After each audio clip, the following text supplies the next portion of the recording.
It's Monday the 13th of January in the Vendée Globe, the skipper's 64th day at sea, and for Charlie Dalin at the front this is the final stretch, just 200 miles to go, and he will be finishing at around 4 AM on Tuesday morning, so we'll be keeping you posted with all of that. Very little in the way of updates from him as he concentrates on the final miles. Elsewhere, Eric Bellion has been forced to retire from the race and has pulled into Port Stanley in the Falklands after his J2 fitting failed again and he was really scared of losing the mast. So sad that he's had to pull out. We then hear from Sam Goodchild and also from Jusine Mettraux, who had to sort an engine issue on her boat. And then Conrad Colman goes through a few sail changes as he makes his way up the South Atlantic. We then take a look at the tracker, the leaderboard, and then PredictWind routing options for Sam Goodchild as he makes his way up the North Atlantic, and also for Charlie Dalin as he makes his final tack into the finish line. And then Andi Robertson yesterday caught up with Seb Simon and also with Boris Herrmann. Sadly, Eric Bellion, the French skipper of Standers 1 Altavia, has become the 6th withdrawal from the Vendée Globe. After the J2 forestay, the pin system which holds that in place gave way again, and this could have resulted in the loss of his mast, and so he's pulled into the Falkland Islands, into Port Stanley in heavy seas at 1 o'clock in the morning, which was in itself an extremely difficult manoeuvre. Hello, a little bit of a busy sunrise over here. We've got a nice sunrise over here, and then we got a bunch of clouds. We just gone through those ones, but it's a busy morning. But it's nice. We're coming up to the equator. 200, just over 200 miles to the equator, so it's good.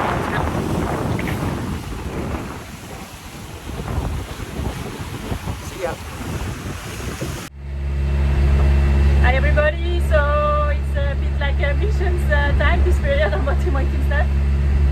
This morning it was my engine which didn't want to start, and my batteries were already quite low.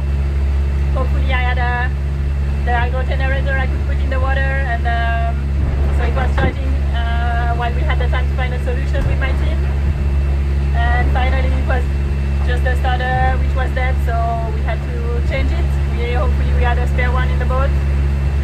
So it's done now, and as you can hear, the engine is running and it's charging, so happy with that, because it's a bit stressful when you start having energy issues on these boats, and yeah, we can't use the hydro generators all the time as well when it's too fast, so that's a good thing done. I will show you.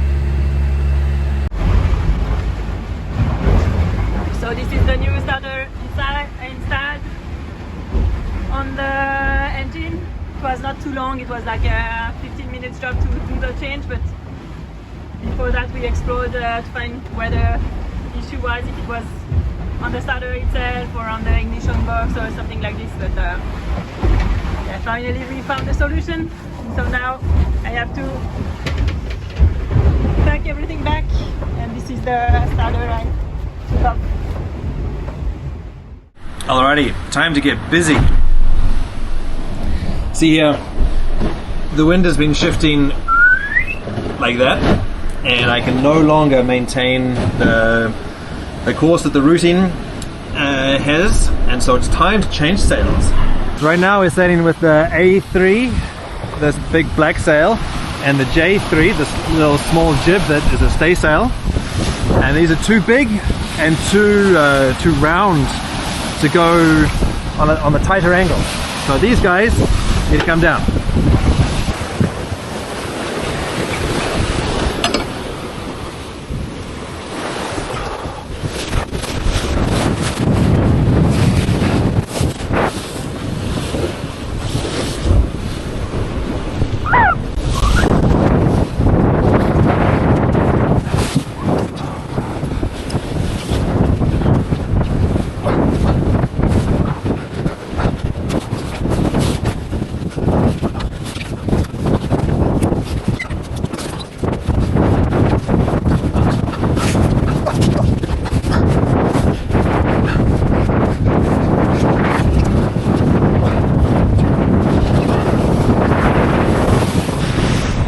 Well, some time has passed and the shift didn't come for a while, and now it is.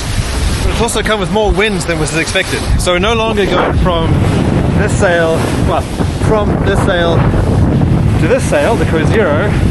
We're going to go to the J2.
So what I just did is called peeling.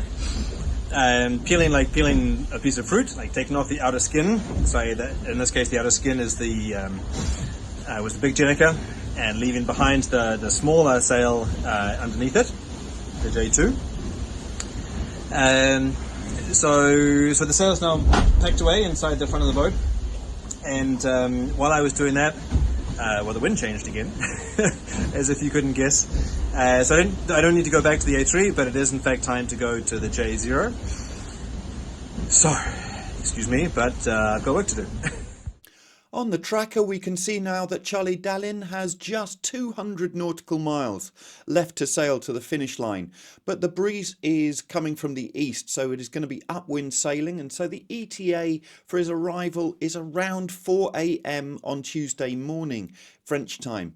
And there we can see in second place Johan Richomme, now nearly 200 nautical miles behind. He's currently reaching in the Bay of Biscay, and again he will have those upwind conditions towards the finish, and so we're looking at probably midday, early afternoon for his finish. And then in third place, passing the Azores, we've got Seb Simon, and we'll hear from him shortly as he talks with Andi Robertson. In the battle for fourth, Sam Goodchild we can see, and also Jeremy Bayou and Paul Milhat have all now crossed the equator. That's the red line that we've just shown on screen.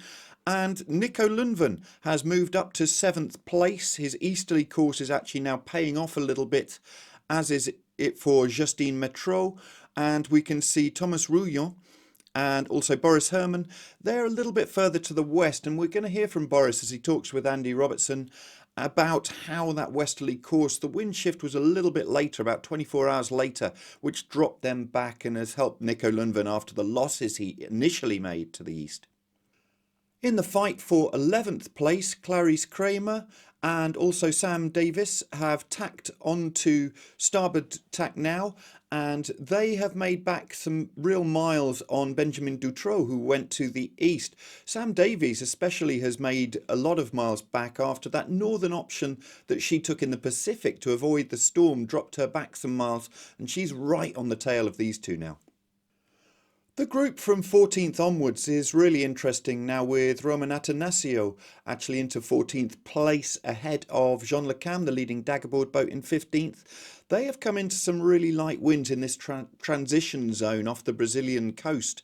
And as we can see, it could be Conrad Colman who makes the biggest gains as he comes up in the pressure towards them. The leaderboard at 0600 hours UTC shows us that Charlie Dalin has averaged over 2.5 knots faster than Johan Rochon in the last 24 hours and now has just 209 nautical miles to the finish. Johan Rochon going a little bit faster right now as Dalin comes into those light winds, the easterlies that he's going to have to contend with on his way to the finish line. Seb Simon there passing the Azores, average speed 13.84 knots over the last 24 hours, 934 nautical miles to the leader, so over 1,000 miles to finish. And then a big gap to Sam Goodchild, Jeremy Bayou, Paul Milhat, who are all now in the Northern Hemisphere, having crossed the equator. And then we've got Nico Lundven, Thomas Rouillon, Boris Herrmann and Jusine Mettraux rounding out the top 10. The PredictWind routing options for Sam Goodchild, compiled by sailworld.com's New Zealand editor Richard Gladwell, show him going to the west of the Cape Verde Islands first of all, using those trade winds in the northern hemisphere. You can see a light band of pressure just up ahead of him, but he manages to travel at about the same speed as it, so hopefully won't be too affected by it. Then you get those low pressure systems in the North Atlantic starting to take effect, all of the options going to the east of the Azores, and you can see some really strong winds there. And then after that you can see the next low pressure system with some really strong winds, which could be further to the north of him, thankfully, as he makes his way into Les Sables on around the 23rd of January. For Charlie Dalin, it's just a case of tacking just off Lorient, where the yacht was built, and then going along the French coast to Les Sables and the finish.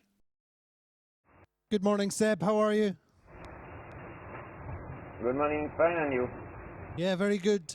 How's life today, passing the Azores in third place?